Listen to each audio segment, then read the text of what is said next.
Made her to the field with the flamer. So I'm gonna light this beast up and I'll show you how that is done. This is what we're after today. We're showing you everything. We're not perfect farmers, so we got some rag and some velvet leaf coming in here. This is probably definitely the worst of the field. Out there it actually looks not too bad, but this is right along the field edge. This is literally probably the worst place to show you, but we're not perfect. So we're gonna get this thing lit up and rolling here. So this is kind of the not so fun part of getting this beast going, is doing this. So let's get to it.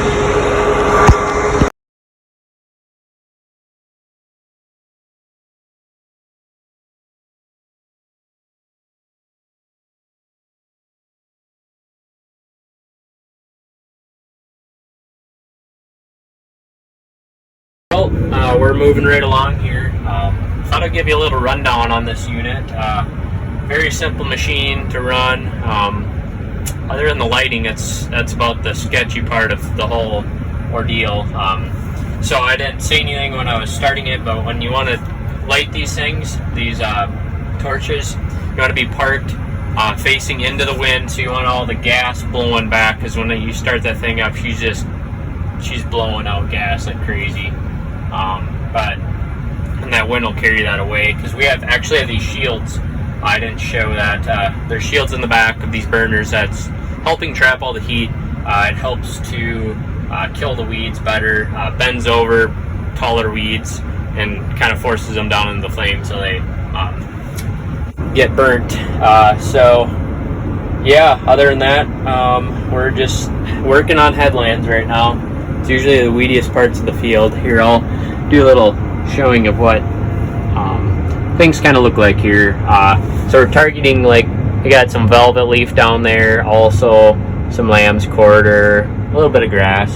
But other than that, like this first 10 feet on the field, that looks kind of bad, but it doesn't look too bad as you get out there. But we'll get out into it and see. The cultivator guy said it was a little bit weedy. So our plan is we'll kill some. We're not going to kill it all. We're going to set a lot of it back, so the corn will have an extra. It's going to just ding the corn a tad. Really, at this point, we're not going to be nicking many of the leaves with this heat, where when you're going through smaller corn, it'll actually turn your field white, or it doesn't look very good at all. So this is going to be going right down at the kind of the base of the plant, and that heat's those shields are gonna trap the heat down there and just fry a lot of that and just set it back, and kill quite a bit actually. But so yeah, we're just gonna try and do set these weeds back and get this corn ahead, and hopefully good yields. Last year we seen, I think, about a 50 bushel yield bump on some of the spots. We actually had some strips where we just ran out of propane and just figured, that's good enough. Well, showed up on the yield maps big time. So this is why we're just trying to get. This isn't a tool that we want to be using in our rotation for our crop management plan, our weed management plan. It's more of a rescue tool. We like to keep it that way.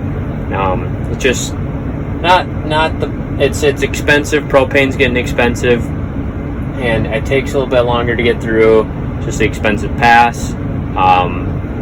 Running torches with a 1,000-gallon propane tank sitting behind you isn't the funnest thing to always be doing. It's a little bit of a dangerous job, but you kind of get used to it after a while. But you do have 1,000 gallons of propane sitting behind you. You never know what happens. But with the gas, it's just something you got to work with, and it's a very good tool. So we're utilizing it and making it work. So enough of me talking. You guys can see what it looks like. I will actually go out and show you what it kind of does to the weeds here in a little bit. So catch you later. I would show you guys what this flamer is doing to these plants. This was 5 minutes after I flamed it.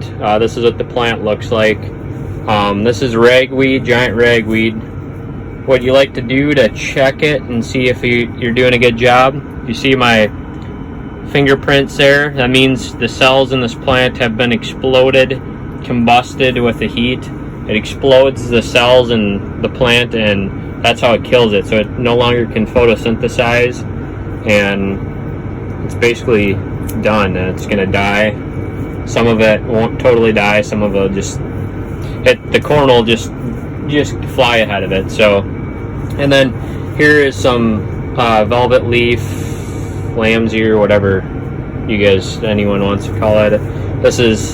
They have massive leaves, but this thing just smokes it. Let's see here. Yeah, you can see in here also, there's my fingerprint. That's kind of a good test to see how good of a job you're doing. Here's also another one. That one will be toast also. Got that leaf.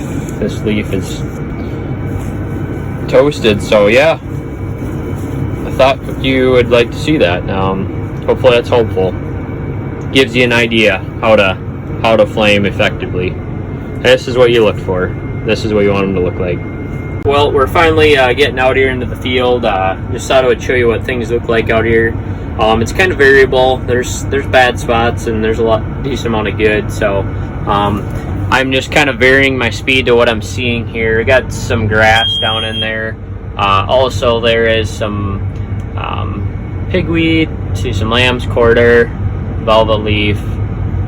Just kind of a wide variety of weeds here, but we're doing good. We're setting things back, so it's worth our time to be out here yet. We like to kind of gauge things if they're getting up along around the same height of the plant. We definitely want to be getting after it here with the flamer. We came through this field with a Hiniker a few days ago and held up and tried to cover up as much weeds as we could. We do this to kind of consolidate the amount of weeds that we need to burn, so it just takes less heat to get into the canopy underneath by the base of the plant to get everything burnt and set back. So that is why we do that. So yeah, and then some guys, we haven't really done it, but some guys will actually come back behind after you flame it and cover all the weeds up, just so you for sure knock them out and there's nothing. But we haven't been doing that, and we've been killing them. It's been doing a great job. So we might be, not saying we won't ever do that, but we may do that in the future, but we're not going to on this field. So yeah, anyway, in the bad spots of the field, we'll go about 2 mile an hour or so on our speed. We're doing about 15 acres an hour at that. Sometimes we'll get up to 3 mile an hour.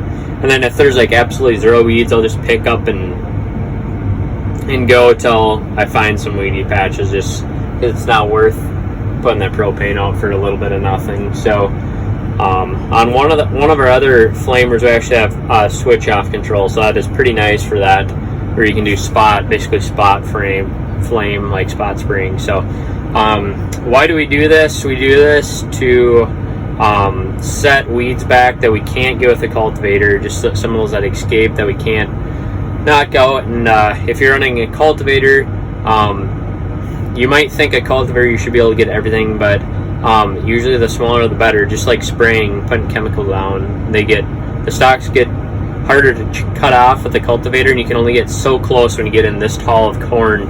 So this is just kind of a rescue option for that. So yeah, we like to stop our problems in organic before they get too big, because if you let a few years go, or a few bad years of bad flushes of weeds get loose, you're going to be spending a lot of money in weed control down the road, especially in a bean year. Walking is going to be an absolute disaster. You're going to have just a massive weed bank. So this is why we like to be doing this. We just like to stay on top of things. That's number one key to organic farming. You got to be out there every single day looking at your crop, scouting and seeing what you got to do, because literally one day will make a big difference. And I can attest to that. I've seen fields that if you should have been in there maybe 2 days or a day earlier, and those weeds are just that much. They can grow I've heard the Palmer amaranth can grow like what 4 inches a day, or I don't know, something crazy. When you get these good heat days, good day GDU days, things grow like crazy. So don't quote me on that on the Palmer amaranth, but I know some of these weeds can, and I've seen it, they just can take off, especially this lamb's quarter. So we're just trying to set everything back, get this corn growing, and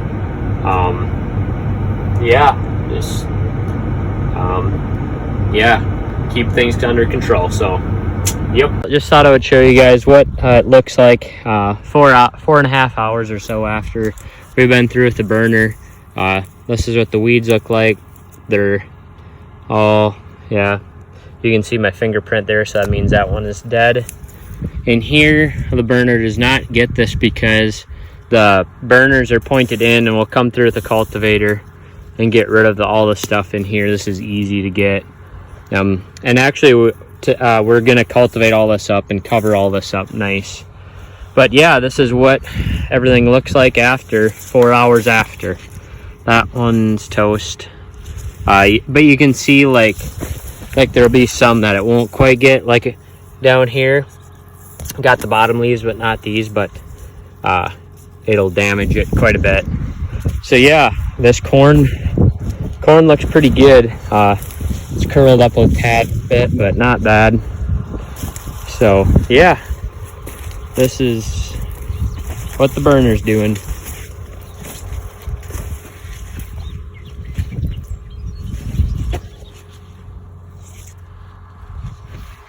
And I just got filled up here, and I'm gonna get her lit back up, and we're gonna get back to burning. Stay tuned.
Well, this is the best time of the day to be running the flamer, when you can see what's going on back there finally. You can't see the flames in the daytime, unfortunately, but it's not like cultivating where you can just really see what's going on other than the wilting weeds. But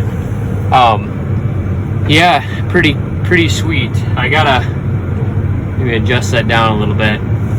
Kind of gotta continually adjust when you're running these things to make sure you're getting height, because when you get in really tall weeds, you gotta lift it up and just scorch the tops more. Others you're just getting the base of the plant of the weed. But yeah, you can kind of see in this, it's really hard to see in this tall stuff, but it is just getting right in around the base of the plant there. Pretty sweet. But I think we're gonna call her quits at the end here. Just a beautiful Iowa evening here. Nothing, doesn't get much better than that.